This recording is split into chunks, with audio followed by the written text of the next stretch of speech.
Bonjour et bienvenue. Et si tout ce que nous avons entendu sur nos origines n'était qu'une version réécrite d'une histoire bien plus ancienne? Bien avant la Bible, avant Moïse, avant même Abraham, une autre civilisation racontait déjà la création de l'homme, le déluge et les dieux venus du ciel. Ces récits étaient gravés sur des tablettes d'argile il y a plus de 5000 ans, en Mésopotamie. Les Sumériens parlaient d'êtres venus du ciel, les Anunnaki, descendus sur Terre pour façonner l'humanité à leur image. Ces tablettes, découvertes au XIXe siècle dans les ruines d'anciennes cités comme Our, Nippur ou Ninive, nous racontaient donc l'histoire de notre création, par ceux qui sont littéralement descendus du ciel sur la terre. Certains les appelaient dieux, d'autres anges déchus. Alors une question demeure. Et si les récits de l'Ancien Testament n'étaient que l'écho lointain de ces histoires venues des étoiles? Aujourd'hui, examinons ensemble les origines oubliées de la Bible et découvrons ce que les anciens textes sumériens ont réellement à nous révéler. Avant la Bible, avant l'Égypte et la Grèce, il y a eu Sumer, une civilisation mystérieuse et brillante, apparue soudainement autour de -3500 avant notre ère, entre le Tigre et l'Euphrate, dans ce qui est aujourd'hui l'Irak. Les Sumériens sont à l'origine de nombreuses inventions: l'écriture cunéiforme, la roue, les premières lois écrites et surtout les premiers récits mythologiques connus. Mais ces récits ne parlent pas seulement de rois et de guerres, ils racontent aussi une histoire d'origine cosmique. Selon les tablettes, des êtres venus des étoiles seraient descendus sur Terre et auraient façonné l'humanité. Ces êtres sont appelés les Anunnaki. Certains chercheurs pionniers dans le domaine, comme Zecharia Sitchin, ont proposé que ces dieux n'étaient pas des divinités symboliques, mais bien des visiteurs extraterrestres technologiquement avancés. L'un des textes sumériens les plus célèbres, l'épopée d'Atrahasis, raconte comment les Anunnaki ont créé l'homme. Au début, les dieux travaillaient eux-mêmes la terre, creusant, cultivant, bâtissant. Mais fatigués, ils décidèrent de créer une race servante pour les aider. Le dieu Enki, considéré comme le dieu de la sagesse et des eaux, et la déesse Ninma entreprirent de façonner l'être humain à partir d'une argile mélangée au sang d'un dieu. L'homme fut ainsi créé à l'image des dieux. Cette phrase ne vous rappelle rien? Dans la Genèse, il est écrit « Dieu créa l'homme à son image. À l'image de Dieu, il le créa. » Genèse, chapitre 1, verset 27.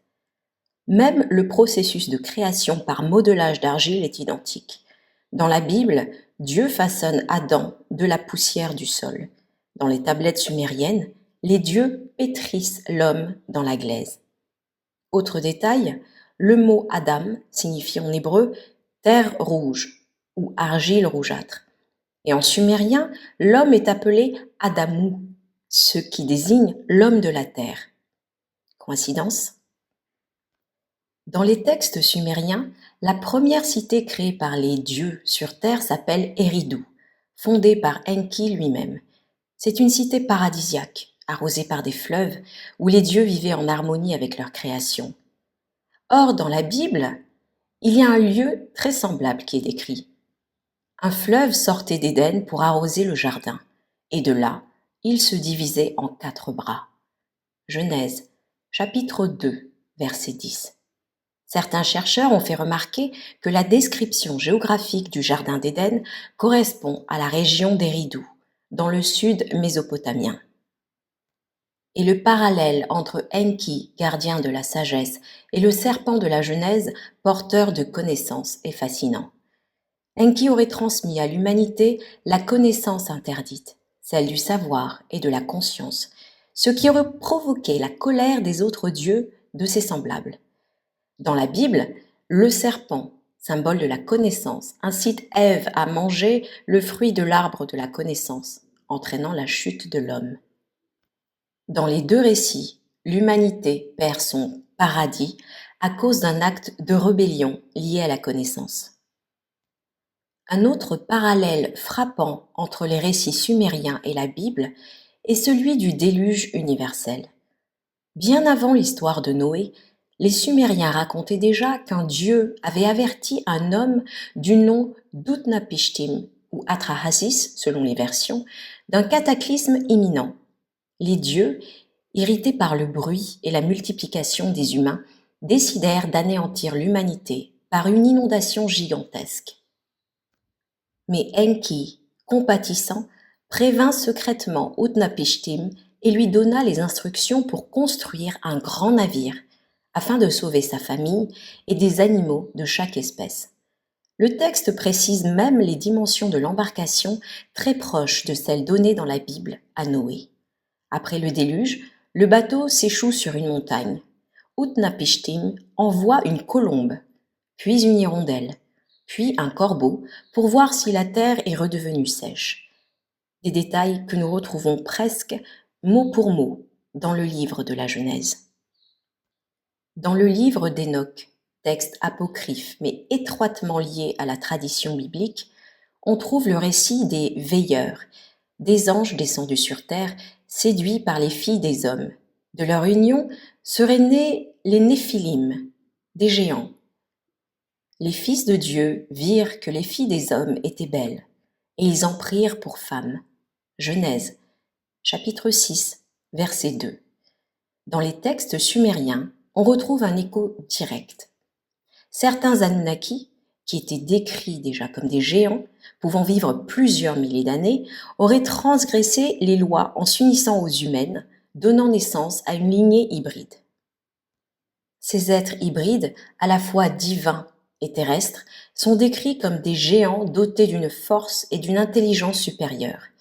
Les, entre guillemets, hommes puissants de jadis, mentionnés dans la Bible. Les anges déchus bibliques et les Anunnaki rebelles semblent donc partager une même trame symbolique, celle d'êtres célestes venus interagir, parfois de façon interdite, avec les humains. Dans les récits sumériens, les dieux ne sont pas des êtres immatériels d'amour et de lumière. Ils sont puissants, mais aussi jaloux, colériques et parfois cruels.